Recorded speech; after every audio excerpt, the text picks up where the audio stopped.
David, il est 20h36 et c'est à vous de reprendre la parole. Oh, merci Agnès. Alors je dois vous dire que, bien entendu, personne ne m'avait tenu au courant.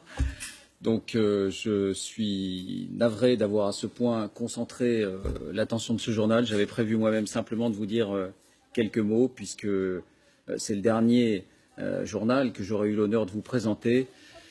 Ce n'est pas ma décision, ce n'est pas mon choix, mais la route s'arrête et une fois n'est pas coutume, permettez-moi de partager avec vous mon sentiment.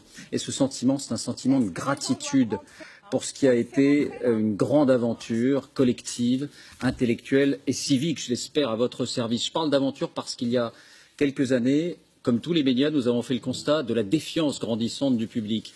On a cherché, on a réfléchi et nous avons fait un choix, le choix d'un journalisme recentré sur l'essentiel, le monde, la politique au sens large, l'économie, les mouvements de la société. Tout le monde est en train de se réunir sur ce plateau, ça non plus, ça n'était pas prévu. Un journalisme de la pédagogie qui donne à réfléchir mais qui ne vous dit pas ce qu'il faut penser. Un journalisme indépendant, ça reste un combat quotidien, indépendant vis-à-vis des pressions de tous les pouvoirs, y compris celui invisible du conformisme et du suivisme. Et enfin un journalisme qui offre plus, l'expertise, l'enquête, le grand reportage et l'impertinence sans la démagogie avec l'œil du 20h. Alors tout n'a pas été rose, tout n'a pas été parfait, loin de là, et on apprend beaucoup de ses erreurs, mais le travail a été énorme. Et je remercie ce soir du fond du cœur tous ceux qui sont là, pour beaucoup d'entre eux, qui ont nourri cette réflexion et ce journal. Vous en connaissez beaucoup, leur visage, leur voix, leur nom. Et puis à tous les autres, à tous les étages, à tous les postes. Et ils peuvent...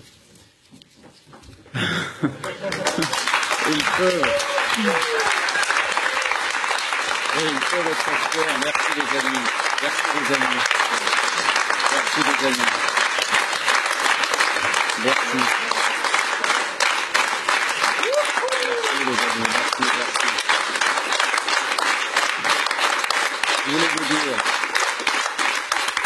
je ne sais pas si vous m'entendez encore. Est-ce qu'on m'entend encore?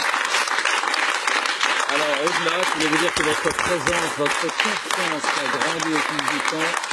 Cette présence, cette confiance ont été un cadeau inestimable et je vous le dis simplement, ça a été un immense honneur, un bonheur aussi de vous accompagner toutes ces années et je veux aussi exprimer ma reconnaissance à tous ceux, toutes celles qui ont cru en moi, les dirigeants, nos dirigeants, et qui ont cru en moi parfois contre toute évidence et ils se reconnaîtront. Pardon d'avoir été un peu sentencieux, on peut faire ce métier que si on l'aime et que s'il a du sens. Je souhaite bonne chance et belle route à Anne-Sophie Lapix. Elle sera avec vous à la rentrée de septembre. Je suis sûr que son talent et sa personnalité sauront s'accorder avec la qualité des équipes ici présentes pour aller encore plus haut. Tout de suite la météo, Anaïs Baïdemir, puis envoyé spécial avec Élise Lucet et un document, une rencontre avec Thomas Pesquet. Merci beaucoup. Vive l'information.